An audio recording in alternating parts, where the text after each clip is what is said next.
Сайн байцгаана уу хүүхдүүдээ. Өнөөдөр дүрсийг таниулах хичээл үзнэ. Дөрвөлжин дүрс.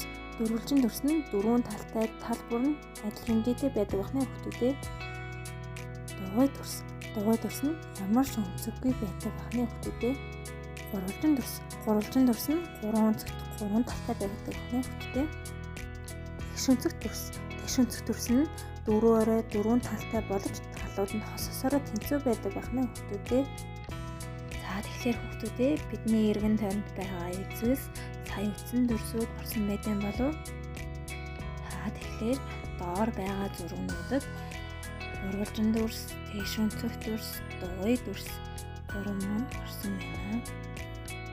Жишээ нь тэгшүнцэг дүрс маань захианы хайрцаг дээр, шоколадн дээр, тэмдэглэлийн дэвтэрэн дээр, тооны машин дээр орсон байна. Урвалжин дүрс маань малгайн дээр, замын хэмдэг дээр орсон байна. Харин дөрвөлжин дүрс маань зурагтан дээр, бэлгэн дээр орсон байна.